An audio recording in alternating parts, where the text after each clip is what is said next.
on listening to the Dhamma. So today it's the 5th day of the meditation retreat that we have. And we started on the 5th of October, and it's now the 9th. This time that we have setting our hearts on training, on practicing. And so may you all have mindfulness, looking over and after your mind. So we all have this deep respect in the Buddha, the Dhamma, the Sangha. They are our refuge, our highest refuge, our highest object of recollection, and there's nothing higher for us.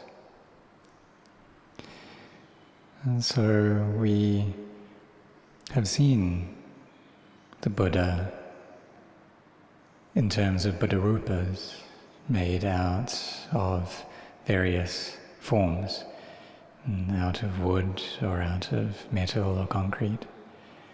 And when we recollect the qualities of the Buddha, his virtues, then our hearts experience this brightness and joy. And so this is offering the homage of our practice. We can offer homage in terms of flowers, making offerings of light and incense, what they call amisa puja. And this is a lot of merit. But the Buddha praised offering homage through one's practice, because his heart was completely pure, and he didn't wish for any physical offerings or homage from anyone. But he enjoyed and was pleased through people offering the homage of practice, because this is what will lead beings to the end of suffering. And he didn't want any wealth or any status or praise, but what he wanted was for beings to be freed from suffering as much as they were able to. So we recollect his great virtues, and through that the heart becomes bright and joyful. And this is Buddhanusati, the recollection of the Buddha. If we're feeling afraid or there's some danger, then we can think about the Buddha and really set our hearts firmly in this recollection of him. And that fear can lessen or even completely disappear. Wisdom can arise, and we can find safety. And why is that? Well, it's because we have our mindfulness firm, and then wisdom can arise. If we have to receive the results of karma, the mind still has mindfulness and wisdom. It's able to use that experience to cultivate and develop those qualities. So we recollect the virtues of the Buddha, and this is extremely beneficial. The virtues of the Dhamma, the virtues of the Sangha. And then we can cultivate a heart of loving kindness and spread that out. So may I be well, be happy. May all beings be well and happy. And we begin to practice the Dhamma. We establish our mindfulness, the sati, this quality of recollection, sampajanya, this clear awareness, and try to make these constant. So Ajahn, he taught us to have mindfulness. He taught the monks that when they leave their dwellings, that they should bow first. When they enter into their dwellings, they should bow first. When they go into a Dharma hall, that they should bow first. So to establish their mindfulness in this way. And then having bowed, that they then walk out and they have their mindfulness there with the walking. It's not that having bowed they just forget their mindfulness. It's not like that. And so he encouraged us to do this as a way for us to train ourselves to have humility and respect as well, to put down our conceit. And so this is how he taught his disciples. And he also frequently praised the example of Asaji Thera to his disciples as well. And he was an arahant, but when Venerable Sariputta went to ask him, "What Dhamma have you awakened to?" he replied that, "I'm just new to the Buddha's dispensation, that I haven't been ordained for a long time." And he was very humble, even though he was an arahant. So Ajahn Chah, he praised Asaji Thera very frequently. So as his disciples then try to develop this heart of respect, of humility, you can recollect Venerable Asaji like this, and try to have a lot of mindfulness as well. That Ajahn Chah, he didn't talk a lot based on theory or on the scriptures, but he got his disciples to practice. So like in the ordination ceremony, that he emphasized the contemplation of hair of the head, hair of the body, nails, teeth and skin, that these things are unattractive. Because what is it that we're deluded in? Well, it's this body, that we're lost in it being beautiful, in it being something which is constant, a source of happiness, which is me. And the reality that we live in is distorted in this way. Because in truth, it's not beautiful, it's not constant, it's something which is dukkha, it can't endure, it's not a self. But the way that the defilements have trained our minds is to teach ourselves that this is something that's beautiful. That hair is beautiful, these nails, teeth and skin, that they're all beautiful.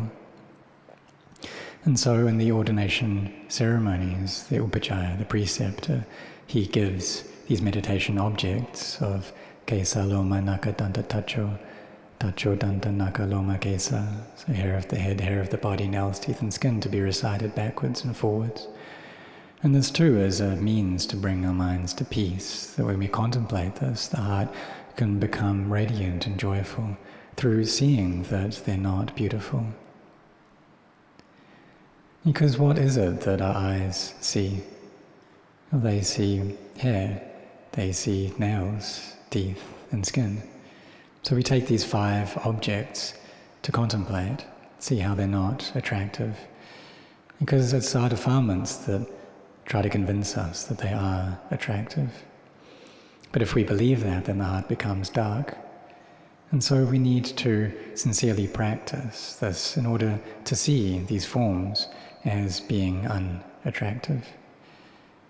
Because if the defilements went out and they convince us that they're beautiful, then the heart becomes dark, that it doesn't have any peace. And this is an obstruction for us. And especially for people who are inclined towards attractive things and seeing things as being beautiful, that they should contemplate the unattractive side of things.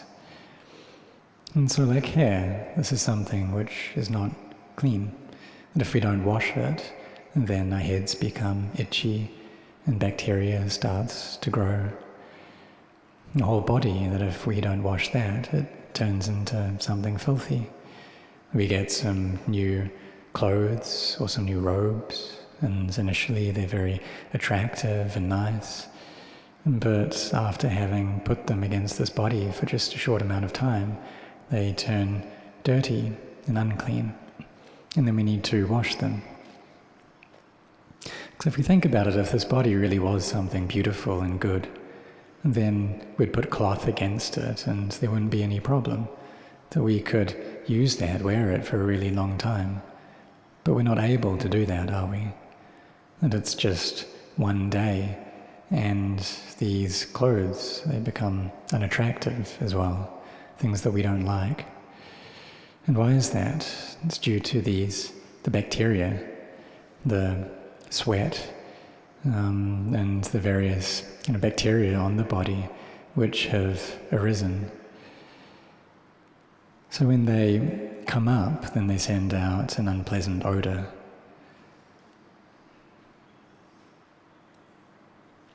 So after having contemplated these external things, hair of the head, hair of the body, nails, teeth and skin, we can consider what is it that's inside this body. And Buddha said there are 32 parts to it. So in terms of the liquids in the body, that there's blood and there's saliva, that there's the lymph and the urine, and these different kinds of liquid. And these too are not attractive. And then there are the various body parts and organs. So we have the heart and the liver, the kidneys, the lungs, for example. And it's not like the body is just a constant solid mass, but it's something which is hollow and is filled with various organs. So inside the skull there is the brain, for instance, which is like a heap of macaroni. And if we have good samadhi, then we'll be able to contemplate into this body and see how it's not attractive. And we can feel a sense of dismay, dispassion, and peace. And then the heart becomes joyous. And we see that, it's really like what the Buddha taught, that beauty is there within asubha, within the unattractive, within a corpse that a ghost has tossed aside. And we see that when the body has died already, that there's nothing beautiful to it. And if the mind sees that reality, then it becomes beautiful. Because if we see in terms of beauty, then the mind is deluded and it's dark. But if we see it as unattractive, then there's knowledge and beauty that arises within the heart. There's joy, there's happiness through seeing the truth. And so they're different in this way, these two ways of seeing. So we need to train, we need to practice. And Kaya, Kata, 32 parts of the body, having mindfulness, contemplating into the body, both inside and outside, seeing it as unattractive.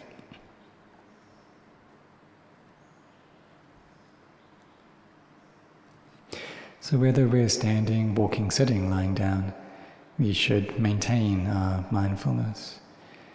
And when we're moving, we have mindfulness over the movements of the body, being mindful all the time. And then we contemplate, just like I've explained, and seeing the unattractive side of the body. And sometimes this is not clear within the mind, and that's because our samadhi is not yet good, and so it's not clear. But we carry on contemplating. So we can contemplate further and ask, well, what happens when the body dies?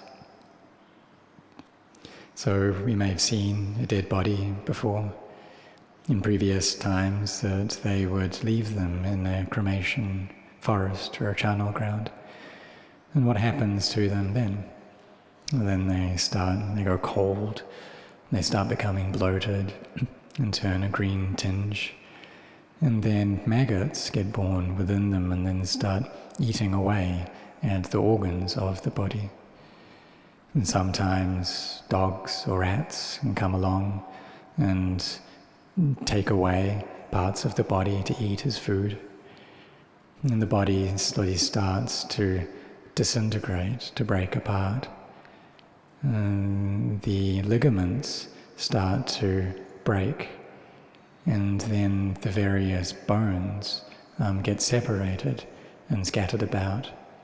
So the teeth fall out. And then these all steadily decay and go back into earth. And in the end, It's disappeared. It's not there.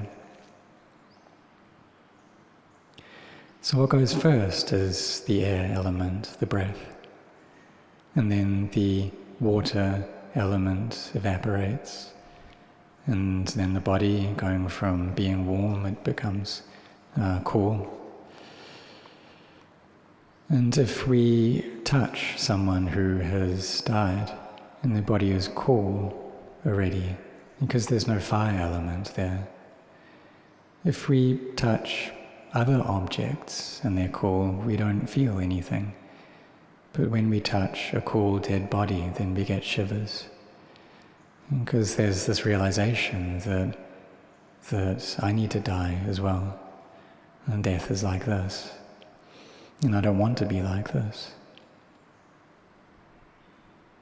So when the air element leaves, and then the fire element leaves, and the water element evaporates, and then the earth element starts to get broken down, and all of the parts of the body just go back into the four elements. When we are born into our mother's womb, we started off with just 2 cells, but very quickly these multiply and become 4, and then 8, and then 16, and very fast. And the various parts and organs of the body start to be built. And then we get born, and we depend upon the food and water and oxygen. You have the fire element of the body. We breathe, and breathing constantly. And the body grows and develops. And the cells of the body are being born, but they're also decaying all the time as well. It's just that there are new cells being born.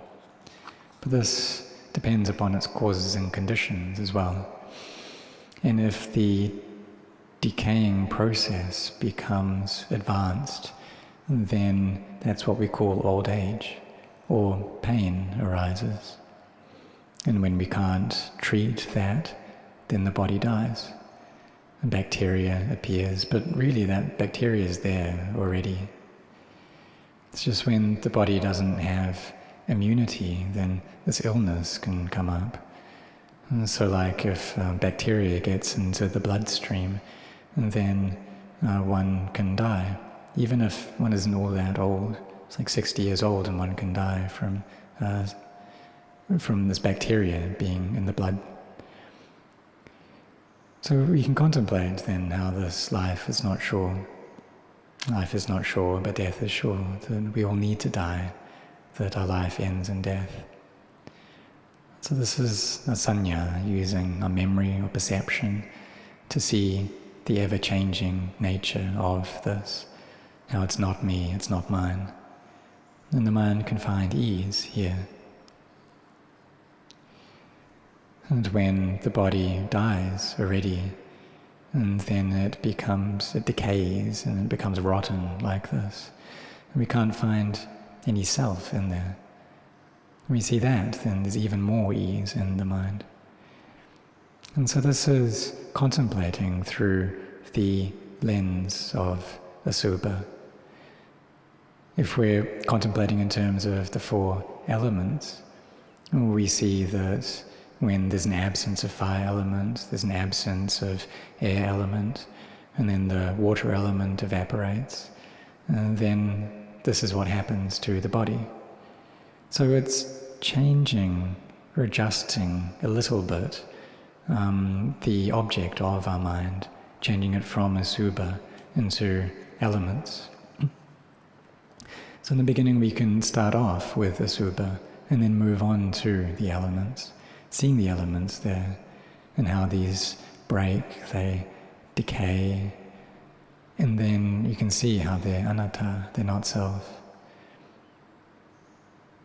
So initially we use sanya, this perception, to do that, because if our samadhi is just a little bit, then we won't see a nimitta, a mental image.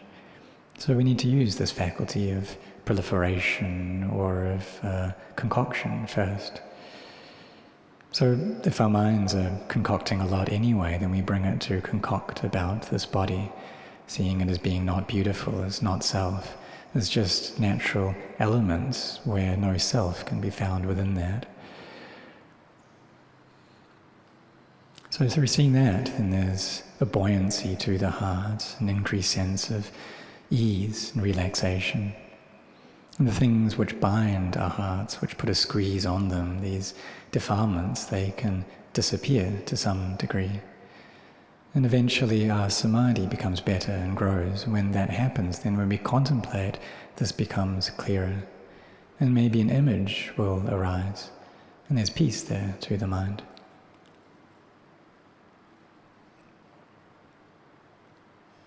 So throughout our daily life, whatever it is that we do, we should be mindful all the time. That Ajahn had taught that for himself, that when he was training, he would view the monks walking in front of him as being like ghosts, or just skeletons, as not beautiful. So if one has samadhi, then one can do this. See people walking around and see them as unattractive, see them just as bones. So he could see himself as asubha, other people as asubha. If we have samadhi, we can do this. See all people as asubha, myself as asubha, as things that need to break apart. And so when our minds see in this way, then they begin to gain an understanding that, it's like this, that the body, it's not self like this. And that the true nature of reality is this way.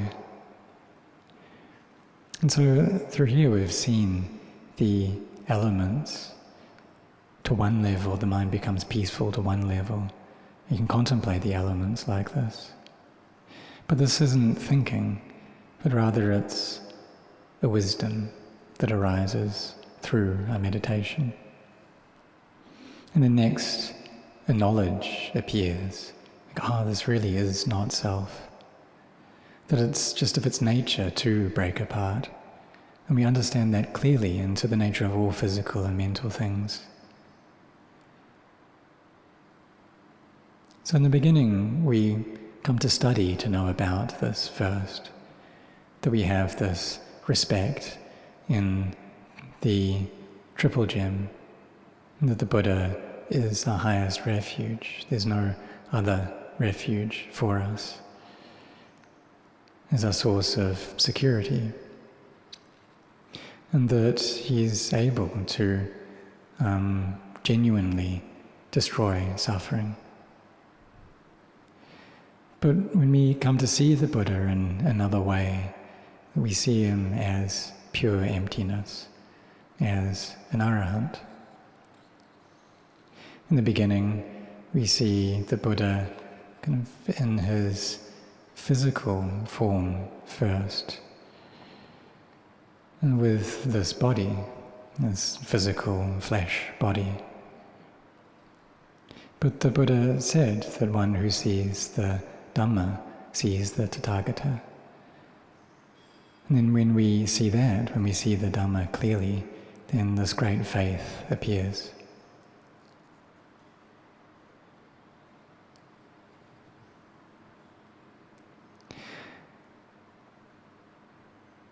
So therefore, having taken refuge in the Buddha, that we come to contemplate.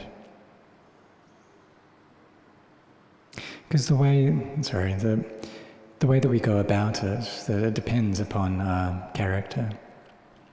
So for those who have a lot of faith, they can practice in that way, through faith. But some people, they need to use a lot of contemplation. So contemplate into the elements, into asubha, and see the elements as being empty, and use wisdom there, and gain this wisdom that comes from meditation. And so that kind of wisdom, it's not sanya, it's not perception. But initially we need to use that perception because our samadhi is not yet enough. So we bring up that perception and contemplate the nature of the body, and contemplate and understand all the things that arise and meet with our minds, to be teaching our minds.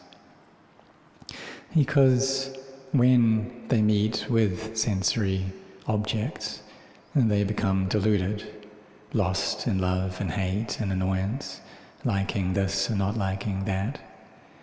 That when the eye sees a form, or the ears hear sounds, the tongue tastes odors, the tongue tastes flavors, the nose contacts odors, and the body meets with physical sensations, or these thoughts, emotions arise within the mind, then there is phassa, this contact coming up, and here is where clinging arises.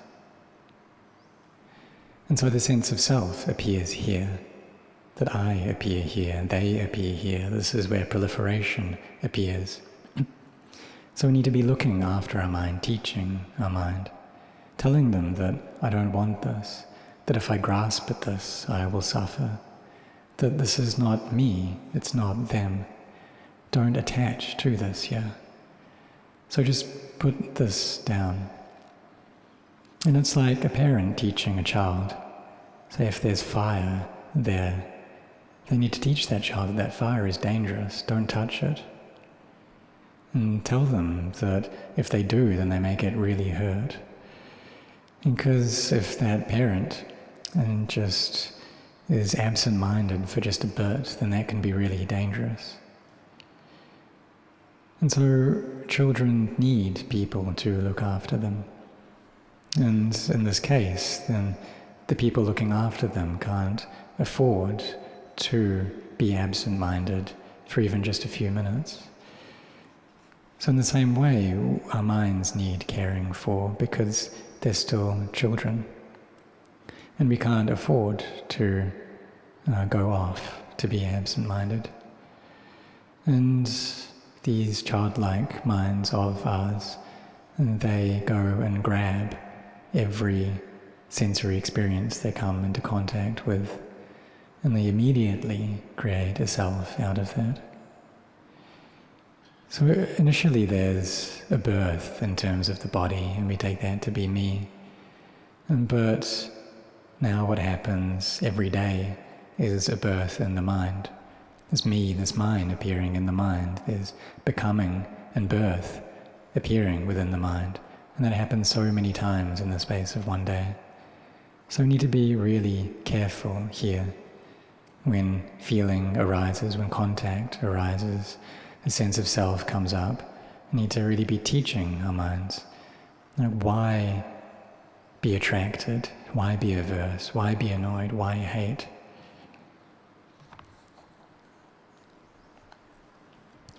What's the point in doing that? That if the mind wants to start thinking, proliferating, concocting about these things, why do that? And don't believe in that. Because whether we're liking, whether we're disliking, that's not the self. If we can see that, then there's an ease because we don't attach. That we know all of these sensory experiences for what they are in time. And so then the heart it's not deluded by this. And if we're not deluded in the experiences of the senses, then we're not deluded in the world. If we're not deluded in the world, that means is that we're not deluded by sights and sounds and odors and tastes and tactile sensations and the objects that appear within the mind. So the first time that Ajahn Chah went to England, a long time back now, in 1977, it was 47 years ago, that he said that no matter where he went, the Buddha was appearing all the time. But what he meant by that was this inner Buddha, this nature of awakening.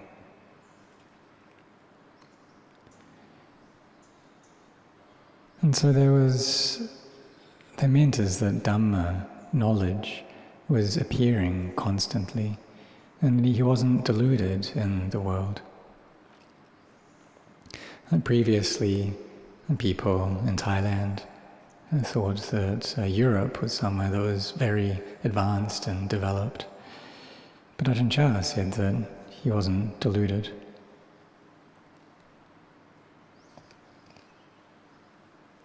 He said that it was just going to kind of an inner overseas. What he meant by that was that it's still in this world. And that by going overseas, you're not traveling outside of this world. And if it's out of this world, then that's an outer overseas. And that's really going out. And what we mean by that is lokuttara. And so really going over the world. So abandoning or going outside of happiness and above sadness, outside of birth and above death, that the mind is free. But if there's still that delusion, then it's just this inner overseas, it's not an overseas. But if it really is this transcendence, going over, going out, then you see that it's all just elements, it's all just earth, water, fire and air, that there isn't really anything there. Even if there are grand buildings that are there, that they're still always changing, that they're unsatisfactory, that they're not a self. And that's true for all of these things. And so he wasn't deluded in that. So if we become deluded in that, then we get born. Then we have to get old, and then sick, and then die.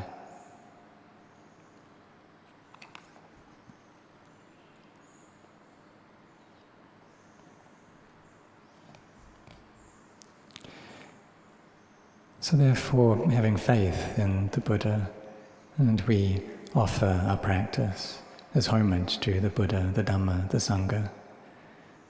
We maintain our mindfulness, sampajanya, as clear awareness, contemplate into the body, do this a lot, develop this a lot, until we're really able to do that, until this wisdom arises, and the mind that really experiences emptiness.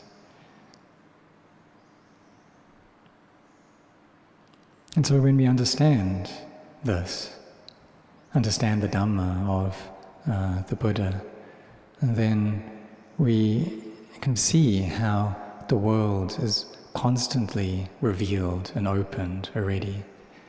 It's just that our minds don't see the reality of it. That nature is always revealing itself. And whether a Buddha awakens in this world or not, that the Dhamma is still present here. That there are still causes and conditions which lead to qualities arising and staying and ceasing. And that there's this causality there.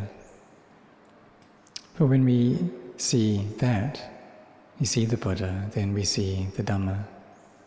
And if we see the Dhamma a lot, then we attain to the Dhamma.